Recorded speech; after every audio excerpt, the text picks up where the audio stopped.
This Torah class is brought to you by TorahAnytime.com. Good night, everybody. Thank you very much for coming. I want to allow you the opportunity. If you didn't hear yet, my name is not Ari Zolden. My name is Don Jarisho.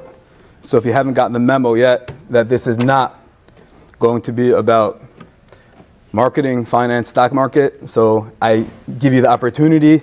If you're not interested, no offense taken, disclaimer. So now I'll turn around. Okay. Now you guys can't leave. Don't tell me I didn't warn you. So we're going to talk now for the next 3.5 hours. Just joking. Okay, so this is an important topic, perhaps one that seemingly doesn't jive with the overall Yontif feel, the atmosphere, but do you mind? I'm sorry, there's a recorder right there, so sorry. Thank you, sorry. However, I would like to address that and explain to you first. If you saw the topic for this year, it's called Choosing Strength Over Suffering. So what does that have to do with Pesach? What does that have to do with Chol Hamoed? What does that have to do with us? The answer is that we're all going through challenges. We all, to an extent, are suffering in some degree, some level. But even besides that, we're suffering as a klal, as a nation, because we are lacking, we are bereft of everything that the Yontif is centralized, everything that we're focusing on, which is the Beis HaMikdash. You go to the Kaisel, the Kotel, whatever you want to call it, and we connect over there, we daven, we pour our hearts out. But essentially, as we all know, we're like a seh oivid, as we say on Tisha B'Av. Stray sheep. Lo manig, lo minal, we don't have a leader, we don't have a supervisor. We're a flock without a leader. Hashem, obviously, He's supervising, He's looking over us, He's protecting us. But in the end, we don't have the siyata d'shmaya, we don't have the divine hand as close and as much as we need it on the intimate level that we all seek and wish we had. You know, we all sat a few nights ago, for 2 nights we sat at the Seder. And whether you had a private room, you sat in the grand ballroom, wherever it was, there was something that, whatever minug you are, Ashkenaz, Svard, Hasidish, Svardi, there's one thing we all had that was present on the table. That was the ka'ara. We had matzah, we had the al-kaisis we spoke about the beginning of Yontif. But there was something interesting on the ka'ara. Some of us use it for karpas, depending on the minhagim, and that is the beya, the egg. And during the Seder, my father picked up the egg and started saying, it's Tisha B'Av, and we weren't really sure. Sometimes it can happen, like what exactly? He's like a Rebbe, we don't know what he means, what's he trying to say, what's he hinting at, what's he alluding to. And I thought it was important to ask him. Taka wanted to know, my father's a very smart man. And I said, you know what? Abba, tell me, what did you mean when you were saying at the Seder, which is so not Tisha B'Av, which is so not Tisha B'Av, especially in this hotel, go outside to the tea room, forget about all the meals and everything else. We definitely are not feeling Tisha B'Av vibes. So, what did he mean? What does it mean it's Tisha B'Av? And the answer is that on Pesach, we have the egg on the table to remind us, just like at a chasana, where the whole atmosphere is happiness, it's simcha. There's a Jewish couple getting married, about to forge a life of, hopefully, happiness, Yiddish nachas, kinder. But right before we go and dance, or before we take their hands, and in unity, kol sasan v'kol simcha, kol chasan v'kol kala, we break that glass. We smash that glass. And the glass reminds us that even in times of happiness, in times of great joy, we can't forget what we are so deeply missing, and that's the Beis HaMikdash, that's the Churban Abayis. And on Pesach as well, no matter where we are, what part of the world, whatever minhag you are, it doesn't make a difference.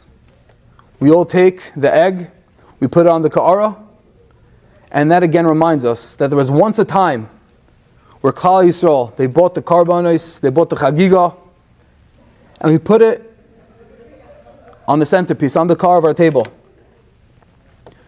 which represents an element, an aspect of mourning over the Beis HaMikdash. And even though the Seder is a night of Cheres, it's the epitome of freedom, of Geula, but nevertheless,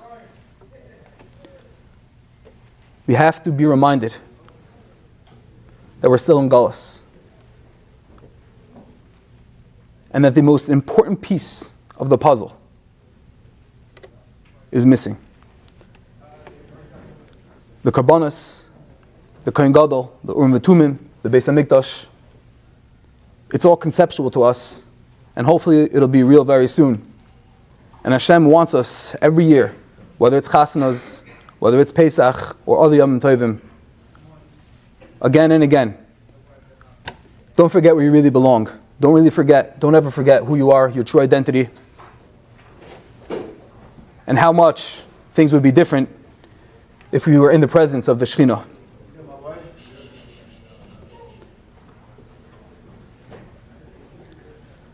And so I think it's important for a few minutes to discuss on this Yontif, post the Seder. Hopefully we've grown and attained, taken away practical lessons from the Seder. But now going forth, we have another bunch of days to be together on Pesach,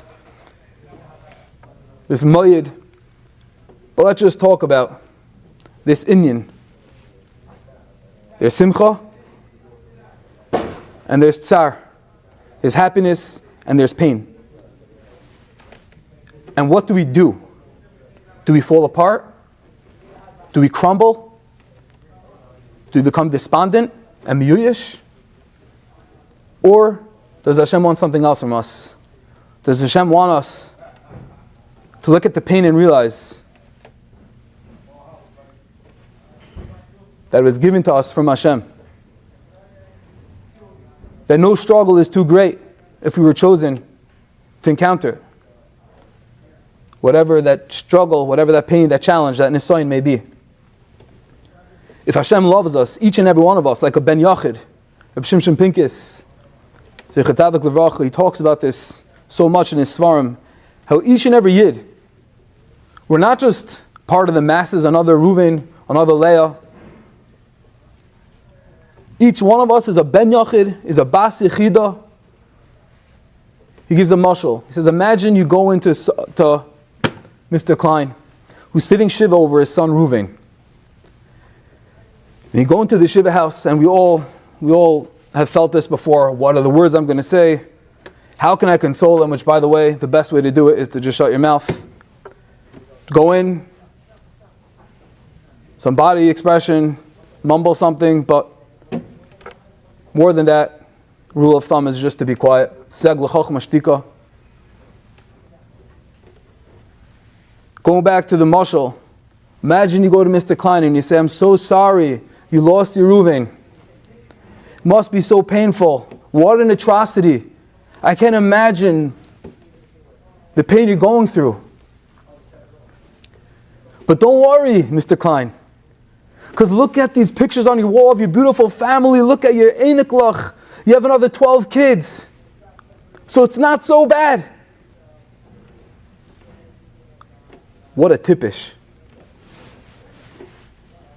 What a foolish, insensitive thing to say to someone. Why? Obviously because Mr. Klein loves each and every one of his children as if he or she is the only one, as if there are none other. Says Reb Shimshon Pincus, the same is with each and every one of us. We're vast, we're huge, we endure. We've been around since the beginning of the creation of the world, and we're the only one that's been here since. And for us to think for 1 second that we're just a big mix, we're a big chalent, and each one of us, we're just part of a bigger group, that's a tremendous error. It's a mistaken perspective. Each and every one of us is loved as a ben, as a bas, yachid, yechida. Just like that Reuven to Mr. Klein. We understand that it's foolish for someone to say, oh, don't worry, I have other children. For the Eibishter, it's no different. If so, when chas v'shalom, tragedy strikes, when chas v'shalom, rachmana litzlan lo yaleinu, all the shyness of please Hashem, no. We encounter loss. As painful and as tragic as it is, we can't forget that at the same time, it's that same Avinu Malkeinu, it's the same Eibishter who loves us just like Mr. Klein loves his Reuven that passed.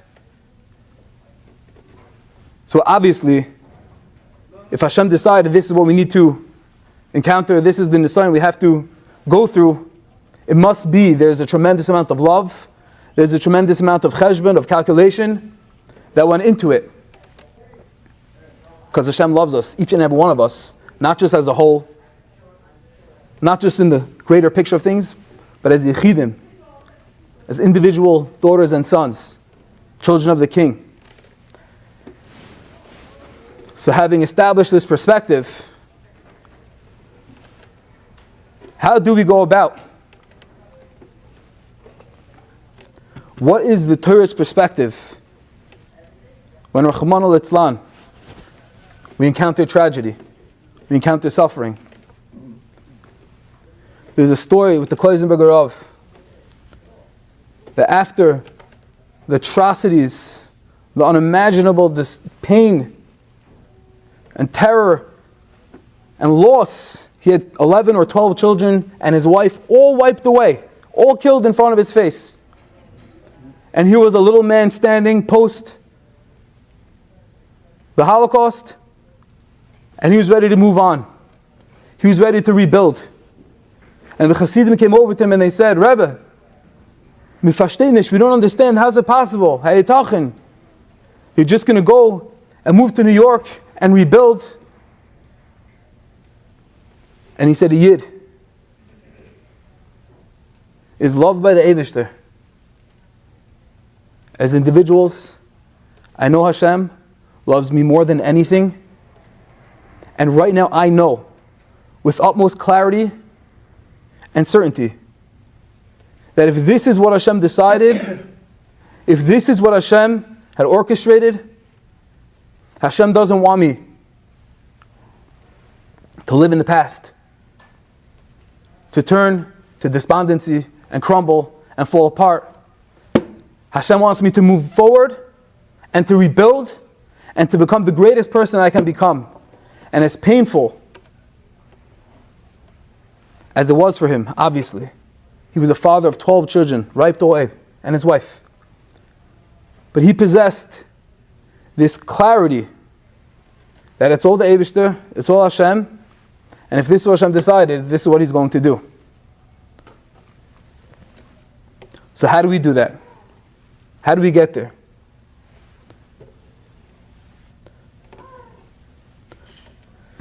So the answer is that I don't have the answer, but it's a work. It's an avodah.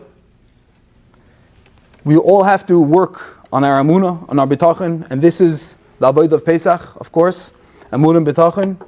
And the more we live, and the more we exercise, and the more we fully believe that it's the Eibishter who orchestrates, who ordains everything. It's not magic. You don't become the Kleisenberg overnight. But with going through, thinking about Mitzrayim, about Paroi, and the barbaric, sick savage that he was, and how he killed all the babies. Same exact thing. It was the Holocaust of that time. It was on October 7th of that time. But in retrospect, you look back, and we needed those pain. We needed that time, that kufa, where we were annihilated, where we were wiped off the map. And look back. That's where we became the Am HaNivchar. That's where we forged the relationship with the Kadosh Baruch Hu. That's where Kadosh Baruch Hu, the stage was set for Hashem to perform miracles that have never ever been performed before, that never ever will happen again. And that was all that we should be set l'dorei doros, and always know there's once a Kriyas Yamsuf, there's once a Sarah Makos. When you all forgot, when you all thought I gave up on you, when you all thought I've forsaken you, Hashem says, I'm still with you. Itcha beni. I'm holding you. I'm carrying you. Even through Mitzrayim, even through the blood and the pain, and October 7th, and the Crusades, and the pogroms, and the Holocaust, we look back, Ma'isa of similar banim, and we remind ourselves, we strengthen this bone, this ligament, whatever it is that we need, this spiritual exercise of just looking back, reliving it, re-experiencing it, and realizing that Hashem is true, Moshe emes, V'sarosei emes, and Hashem can do anything at any time. And even when we think we're the most forsaken, we are the most forlorn, forgotten, that's when Hashem is carrying us through. And we look back. There's a poem I once read, a beautiful poem, and the idea was, there was a person, a kid who felt abandoned. He thought his parents left him, and somehow when he looked back, he walked through all the sand, and he thought that he was just walking himself, but then he saw that there were these big footsteps, and realized that he was being carried the whole time by his parents, by his father, with the big footsteps. He was never lost. He was just in a different place. He couldn't understand, he couldn't see it. And for us too, the same exact thing. We have Pesach, yes, as Mo'adim L'Simcha, as a time to rejoice, as a time to do mitzvahs and to enhance our relationship with the Kadosh Baruch Hu, but at the same time we remember, we have that egg as a centerpiece of our table to remember that there was a Churban, and to remember that the atrocities of Mitzrayim were true, and to remember most of all, that just like Hashem took care of us at that time, He's here for us as well,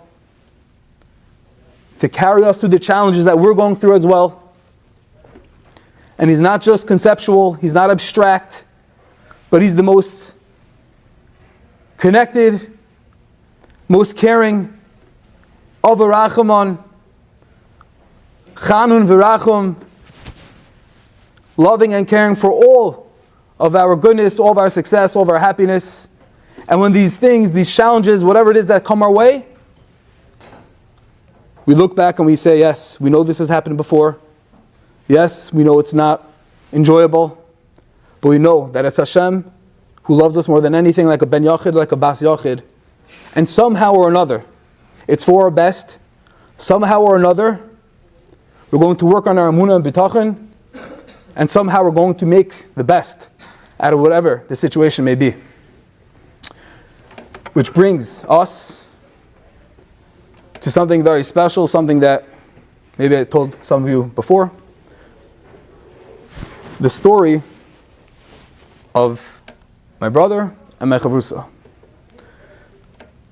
My brother, Zechron Levracha, his name is Noach Rafal. He passed away when I was 5, he was 4. He was ill, and that obviously left a very indelible impression as a 5-year-old to grow up in a household where God was real, where our bitachon had to be It was challenged and it had to be strengthened and fortified and constantly exercised. And I always had that sense, realization, that HaKadosh Baruch Hu is real. And that there's something, not just that was something that we didn't just embrace, but we became so much greater from that challenge. Again, to the point that we're discussing, working on the realization that somehow we don't understand. Hashem has a master plan. Hashem is the Kol Yachol. Hashem only wants our best. Over the years, it was something that always stuck with me, and it was definitely the catalyst of so much good, so much kavod shemayim between me, my brothers, my family. From learning more Torah to siyumim to finishing Masechtas, just so much over the years of things I most probably wouldn't have done. And instead of crumbling, my parents, the great people they are, they're able to use the challenge and help families with terminally ill children. This isn't something that we're ever prepared for. It's not something we ever ask for. It's something that if God chooses us as the address, with enough emunah, enough bitachon, we can shine. Not just endure, not just get by, but become great, choose strength over suffering.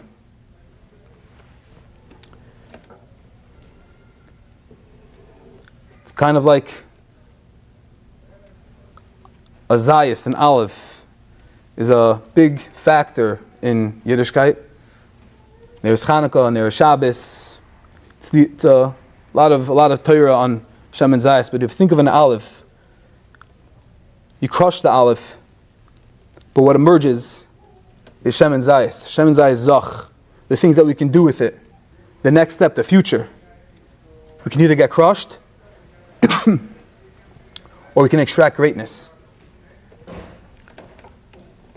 And again, we don't become the Kleisenberg overnight. We don't become Bali B'tachon overnight. But with persistence, we can overcome anything. If Hashem decides that his Ben Yachid, his Bas Yachid, should be the recipient of whatever challenge it may be. Years later, so a few years ago, this is 8 years ago, you may have heard of excuse me.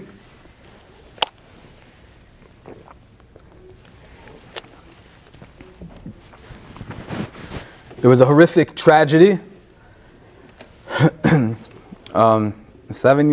years ago, in the Five Towns.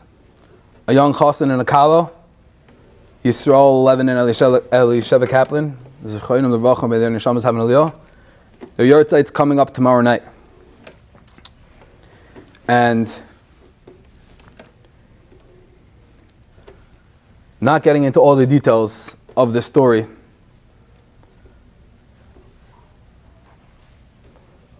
just another example of where choices have to be made and what emerges from them. So just to get into that for a couple moments, I got married in 2017. We were fortunate enough to move to Eretz Yisrael.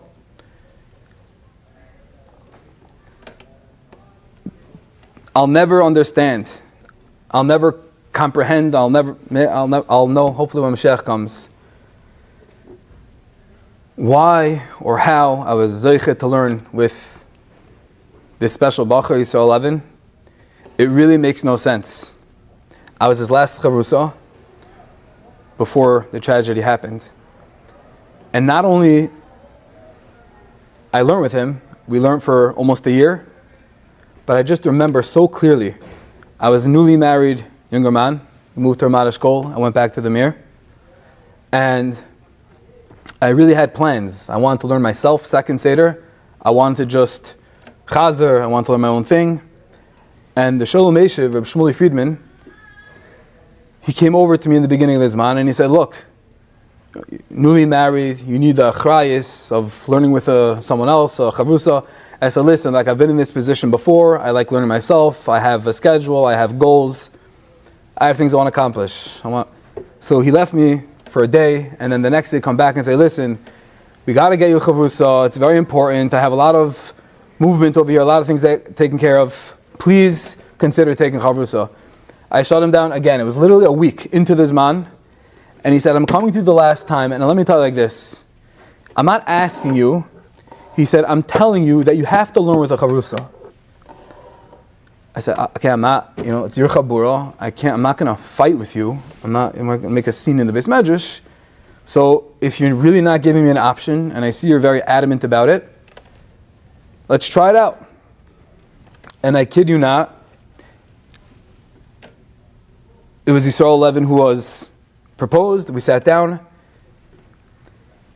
He was such a smart bacher. He was such a Bal Kishrin. And for me, it was a real test to my ego. On the one hand, I could have said, I'm a newly married guy. I was 23 at the time. And it's uncomfortable for me because I have to be machnia myself to this 19-year-old bacher from New York. And I'm this like avrich in Eretz Yisrael. Like, why should I be the one to ask him again what's the pshat, let him get it first, him explain it to me? So maybe I should just end it and be like, this isn't matim for me, this doesn't work, and we'll both find other chavrusas. But I don't know, God had other plans, and I expressed this taste, this feeling to Reb Shmuley Friedman, to the Shalom Eshiv, and he said, just let it go, just keep on going. And every day it was, for the first couple weeks, it was really something I did not look forward to. Full disclosure, it was just, I felt like, okay, I'm sitting here again, and like, this is my 19-year-old Rebbe teaching me, and it's not supposed to be like this. And finally, I remember 2 weeks in, I decided that I got to make this work. He's such a special bacher. He's a Mitzrayim, Bal Kishrin, such impeccable midas, beautiful davener. I said, Hashem obviously decided I should be with him. I'm just going to stay. I'm going to stick it out. And I said, I remember sitting in the mirror, making like a mental Kabbalah that I am, from here on in, being mevatel, putting myself down. I'll ask him as many times as I need to explain. If he processes it first, if I have kashas and he already understood it, I don't care. I'm just going to be the one. I'm going to be in it for myself, and I'm going to ask him. And if he wants to dump me, great. Adrabah, dump me. But this is how I was going in. And ever since I made that shift in my mind, we soared. Not only did we soar second Seder, which was our allotted time to learn,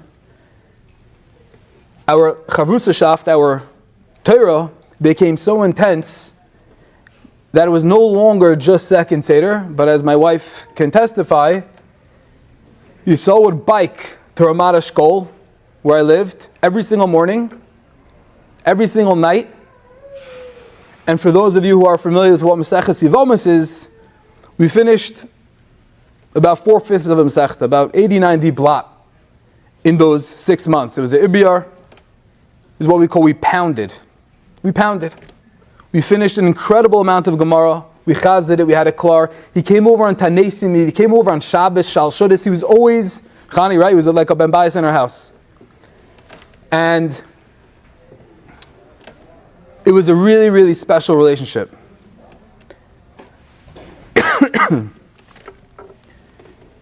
Came time, it's Pesach. Again, like I said, his yahrzeit is coming up tomorrow night. This is 7 years ago. Came Ben Izmanim, and he was going out with his future Kala, Elisheva Kaplan. And he said, listen, I don't have a car. Maybe I can borrow your car. I still had my car from when I was a Bacher in BMG. And he said, can I borrow it? So we worked it out. He picked me up, my wife and I, he picked us up from JFK.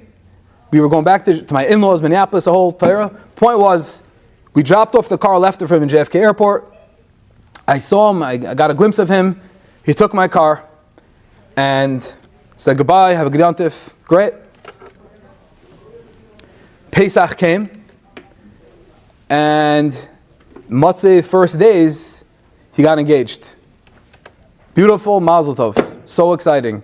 I remember exactly where I was. I was playing basketball on Motzei Yontif in the Minneapolis Torah Academy gym. And he called me, Dar, my chavus, I'm so excited to hear. This is amazing. Wow, Yisrael, mazel tov. And then the next morning, I get a call from the FBI.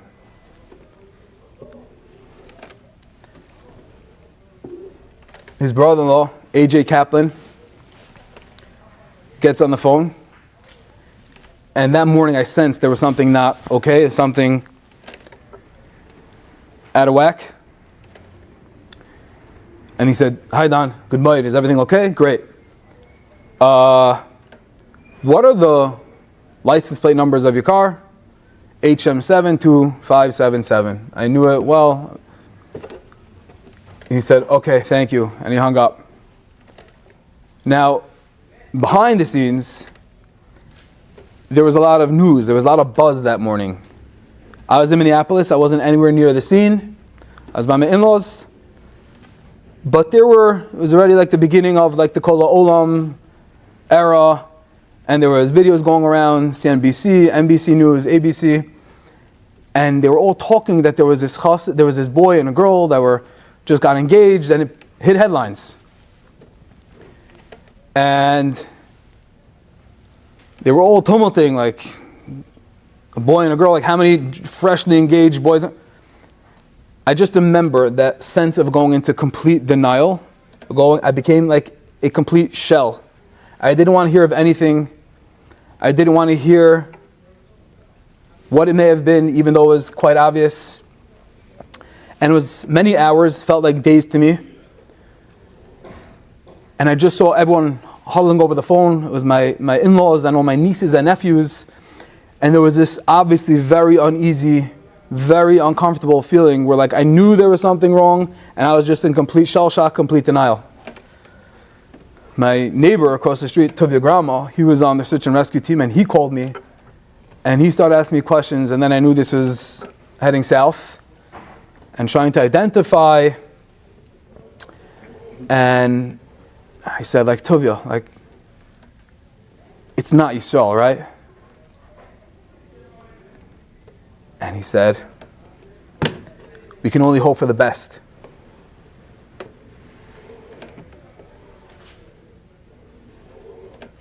We hung up. I was on the phone with my mother, who was in Muncie and knew what was going on. And she tried slowly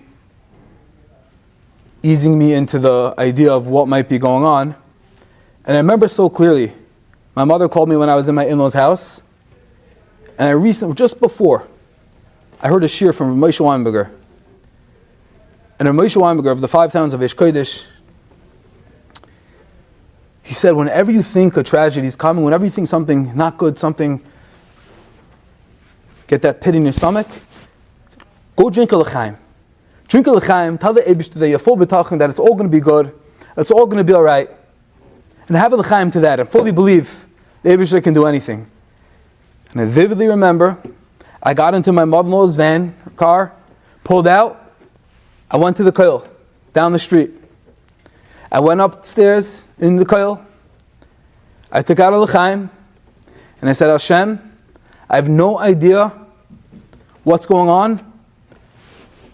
It's scary. This was my best friend at the time. This was my chavrusa. I was so close to him. Please ensure that it wasn't him in this fatal fiery car crash that happened the night before. L'chaim. I said, if you could Pesach Tehillim, I walked down those stairs in the Minneapolis koil, and then I got a call from my mother. And she didn't have to talk. And she didn't. In Minneapolis, it can snow in April and May. It was a blizzard on Pesach, right at that time. And all I remember, I fell on the floor, and I said, Hashem, please, I hope I'm dreaming. But unfortunately, I wasn't. I stood back up, trudged through the snow, didn't know where to go. I just knew that my life just drastically changed. I wasn't sure. My uncle lives right across the street from my in-laws, and I just needed someone to... I needed that something. And I just burst it. My uncle's house was on the left. I just went up the stairs. My aunt opens the door, and I'm a basket case. Sobbing, tears, snowing. And she's like, what happened? What? Like, I'm like, just, where's Uncle Joey? Like, where's the man? And he comes to the door. He carries me up to his room. Calm down a little bit and tell him what happened. Not really aware of any of the details. And then I go to my in-laws' house, a complete basket case, and I just remember that feeling of just, there were so many people there, all nieces, nephews, everyone, was just like a lot of going on, and like, I just opened the door, fell on some seat, some chair.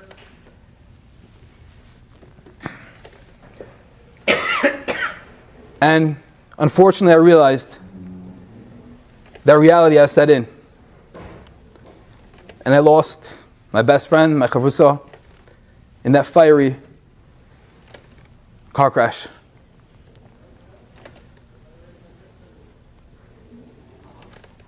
Days later, it was Yontif, and I called my Rebbe. I was going into the second days. I called my Rebbe, and he said, Rebbe, like, just tell me how are we supposed to conduct the Yontif? What second days? What Pesach? And I remember where I was then. These things don't fade, unfortunately. I was in Nordstrom Rack. And he said, Don,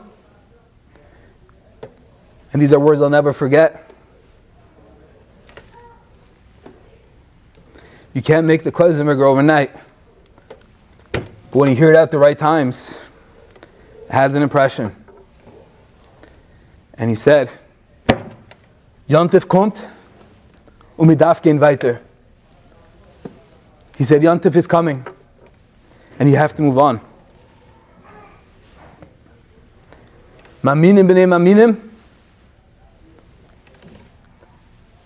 We trust there's a plan.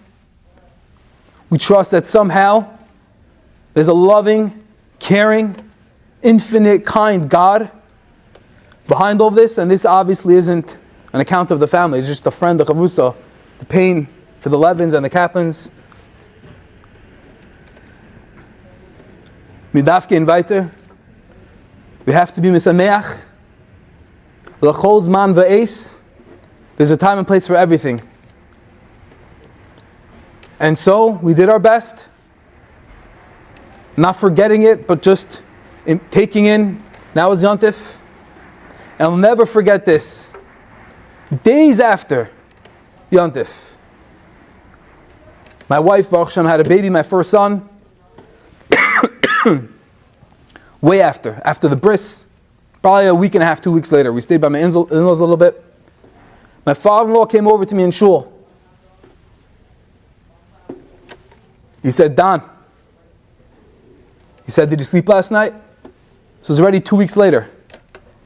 I'm like, yeah.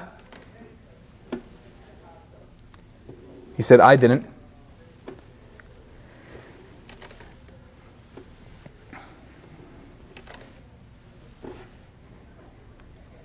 There's pain, there's processing, there's never forgetting, but there's also the realization that there's Tat in Himmel. that there's a God, the infinite, kind and gracious and good and giving. And we don't move on from these tragedies and these losses. And we don't just exempt ourselves from the challenges and say, Hashem, give it to someone else. But over time, when we exercise and we utilize the time we have, the moed l'simcha, but at the same time looking at that egg on the table and realizing that we're living in times of churban, that we're living in times where there's still hostages sitting in tunnels in Gaza, realizing that there are parents still waiting for the Yeshua to come, for zivugim to be made, for people to have refuahs, and people struggling with their parnasa. They can't make yontif. This is that time. Yes, it's Pesach. Yes, it's joyous. Chag HaMatzah says, "Ez man cheruseinu." But we can never ever forget that egg on the table. We can never forget that we're living churban, not to crumble, not to walk off and say, God, give it to someone else, but to become empowered and to work on ourselves endlessly with rammed up perseverance and grit and siyata d'shmaya and tefillas, because it's not easy for anyone.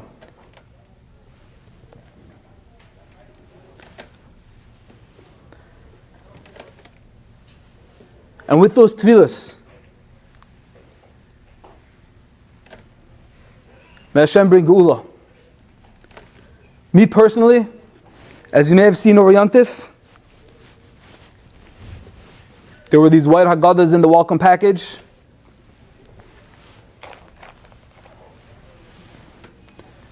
And these purple likutim, little things. After my chavrusa passed away, after Yisrael passed away, I went to my Rosh Yeshiva. And I said, Rebbe, what do I do? What do I do? What can I do to take the tragedy that I've experienced, the tragedies, losing a brother, growing up, in that atmosphere and those circumstances, has a very strong impression, everlasting. The fresh wound of losing my best friend, my chavrusa. And we spoke it over and we decided we're going to open up a koil, a night koil. I went to Yisrael, went back, we opened up koil Ner Yisrael. Ner stands for Noach or Fall, my brother, and Yisrael is for Yisrael 11. We accomplished so much. We finished so many mesechtas as a chabura, bunch of Miriam Galite and Ramat Eshkol. We conquered incredible things that wouldn't have happened without this tragedy. We don't ask for these things, but when they do come our way, we look for psachim, we look for avenues. How can we make the best out of this? What would Hashem want us to do in the most ideal situation? And as hard as it is, we make those choices. It's nitzchias.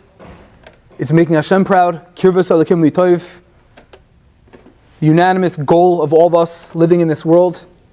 Make Hashem proud. Be a light for others. Be a light for ourselves. And we started this koil for my brother, for Yisrael 11. And I always wrote on the side, and skipping a bunch of years, Baruch Hashem made this organization that you may have seen, you may have heard about, called Lechtich. What does Lechtich mean? It's the same thing. It's what we've been talking about. Lechtich acharai b'midbar. The Yidden traversed, they traveled in the Midbar, but it was Eretz Lo Zerua. It was an unsown land. We had the Man, we had the Ber Miriam, but we still complaining, but we still followed. We still went after Hashem blindfold. And in times of crisis, in times of pain, when we need to evoke Hashem's Rachmanos, Hashem's compassion, what do we say? On Rosh Hashanah and Yom Kippur, Lech Dech Achara B'Midbar, Be'eretz Lo Zerua. That's what the Navi Zechariah prophesied, that will evoke Hashem's Rachmanas, Hashem's compassion. And we're all lechtich, we're all on journeys, we're all following Hashem, and we all encounter the same hiccups, the same setbacks. But there's one Yesod. It's the Yesod of Pesach. It's the Yesod of Emun and B'tachon.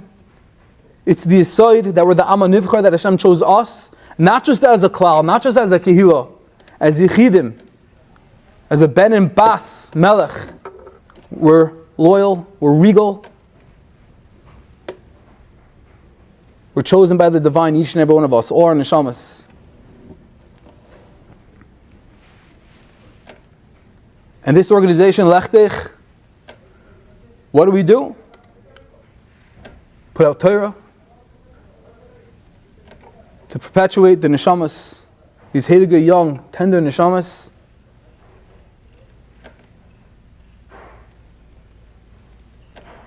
Ilu nishmasam, the Haggadah, the audio on the podcasts, the Likutim. What's the point?